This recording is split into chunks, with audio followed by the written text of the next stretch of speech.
One of the most incredible things that I noticed only this year for the first time is how absolutely central the Jewish home and household is to Jewish nationhood and Jewish redemption from Egypt. I noticed that in chapter 12, which talks all about the redemption from Egypt, where we receive the first mitzvot in the Torah, and all about the Korban Pesach and the coming out of Mitzrayim, I noticed that 15 times the word bayit is mentioned. Everything is based in the Jewish home. The Jewish people are a people which were first a family and a household, who became an extended family, and then who became a nation.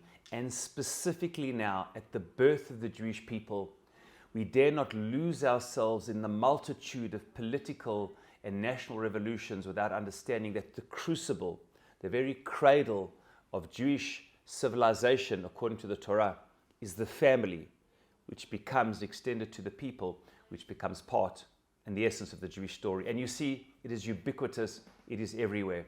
Straight away, we're told in the beginning of chapter 12, which singles out the month of Nisan, the month of the Exodus from Egypt, as the first of the months of the year. And straight away it says over there, there's one action that every Jewish household have to do. And notice it's the household. It says each one is to take a lamb, se lebeit avot, se lebeit, a lamb for a household, a lamb for every home. Meaning the person which has to bring the korban, the only korban of its type like this, is the head of the house, which brings the entire household together. You see, every other korban sacrifice that is going to be throughout Jewish history is primarily one of two examples: a korban yachid or a korban tzibur, a korban of an individual who wants to give thanksgiving, who sinned, who brings their own personal sacrifice. And the other famous category is the korban tzibur, like the korban tamid. The daily sacrifice is brought by the Kohen on behalf of all of Klal Yisrael, like the Musaf offerings and all of the festivals. One on behalf of all the people, another one on behalf of individuals. The only korban, which is what I would say a household korban, a family korban, an offering which brings the family on behalf of the family, is of course the Korban Pesach, unlike any other one. And you see how central it is. Not only must the lamb be eaten by the entire family, known in halacha as a chabura. You're going to bring the whole family together, and everybody of the family has to partake. And if there will be left over, you're going to bring the extended family, and you bring neighbors, but the family, the mishpacha and the chabura, and it's emphasized time and time again. But not only that, what is done with the blood in Egypt of the Korban Pesach, not only that everybody eats the Paschal lamb together, but what do?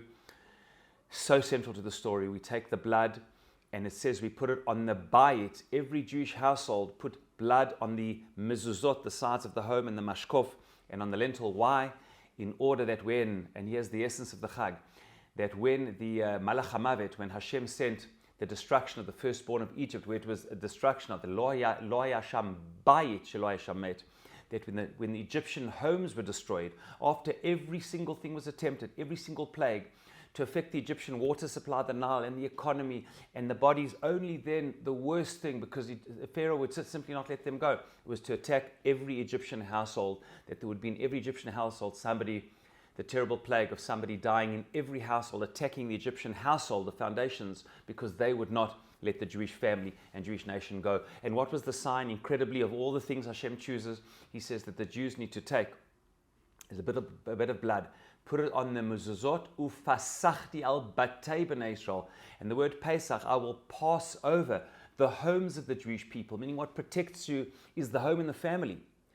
The korban that you bring and eat as a family, and the blood that you sprinkle as a family to protect you and your families, is what Pesach and the Jewish people is all about. And this is the reason why the very experience for generations, not only then, but every time, is Leila Seder. And what do? It's about children asking questions, and it's the family. It's not a classroom. It's the Jewish family is the classroom. The parents are the teachers, the children are the students, and Jewish values are transmitted through the crucible of the family. Nowhere is it clearer in any other culture, and certainly not in the Torah, than specifically at the birth of the Jewish people, to underscore that revolutions, transformation in human destiny and history happens through the underpinning of family. The family is the building block of the extended family, of Jewish nationhood, and hence of civilization. And I want to end and say, the family has been under attack. There are many people who speak about abuse in the family. Yes, human beings are not perfect. And the institution of family is not perfect because families are not, because human beings are not perfect. But there is no greater institution in all of humanity which provides care for children more than any home and more than any institution that society can invent, other than the Jewish family, where parents come together in love, in unconditional love, and bring children into the world through the crucible of unconditional love and create a family environment. It is not perfect because human beings aren't perfect, but it's the closest thing that we have to a nurturing environment of love, a building block of intergenerational values, care, and concern, which is at the heart of the human experience, and perhaps more than anything, taught by Yetziat Mitzrayim, never to lose ourselves in mass revolutions and liberation movements, but first and foremost, what underscores our political, national existence is the Jewish family. Shabbat Shalom.